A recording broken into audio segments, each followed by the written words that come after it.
Good evening, Dr. Zakir. And my name is Beryl D'Souza. I'm from Bombay.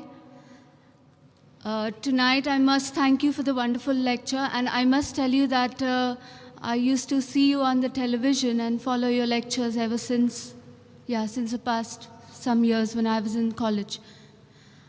Tonight, I would like to ask you a question. First of all, I would like to tell you two things.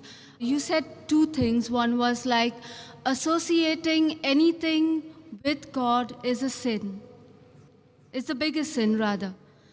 The second thing you said that the form of prayer is that the Muslims follow is that you put your forehead down and it humbles yourself. Now, myself being from Bombay, I would, because this is something I've noticed there, I would also like to know clearly what is the concept about the dargahs that people go to and the people follow.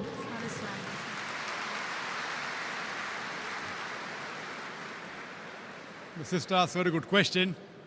You're asking a question regarding the Muslims now. And it's a very intelligent question. She says that in Islam, if associating partners with God is the biggest sin, and the best form of worship is to prostrate, then what happens in dargahs? People go to dargah and they prostrate. So is it right or is it wrong is the basic question. Sister, I do agree with you.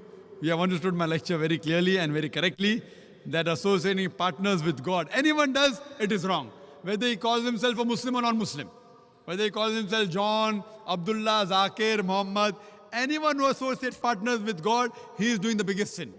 And we can prostrate to no one but to Almighty God. So anyone who prostrates to anyone besides Almighty God, he is doing shirk. He is associating partners with God. So if any human being goes to any grave and he prostrates to that grave and he worships that grave, he is doing the biggest sin, irrespective whether he calls himself a Muslim or non-Muslim.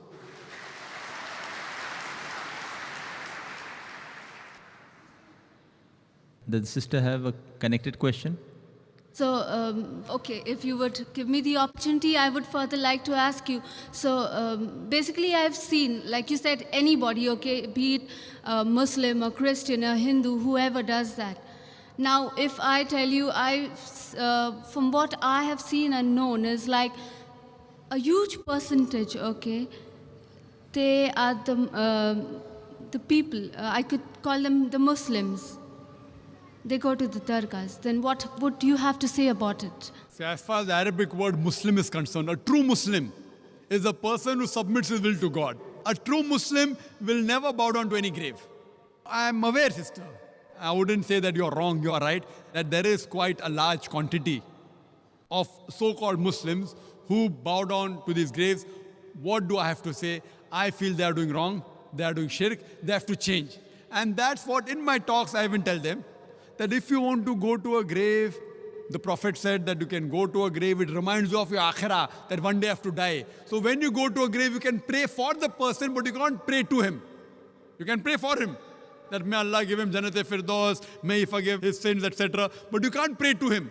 Prayers should only be to Allah subhanahu wa ta'ala. Iyaka na'budu wa iyaka nasta'in. They alone we worship, they alone we ask for help. So my talks I have been targeted to these Muslims, and I tell them also that I have given other talks, that you should not worship, you should not prostrate to graves. This is wrong, it's a big sin. And alhamdulillah, summa alhamdulillah, since you are from Bombay, I am also from Bombay, there are thousands of youngsters, mashallah, after my talk, who have stopped worshipping graves.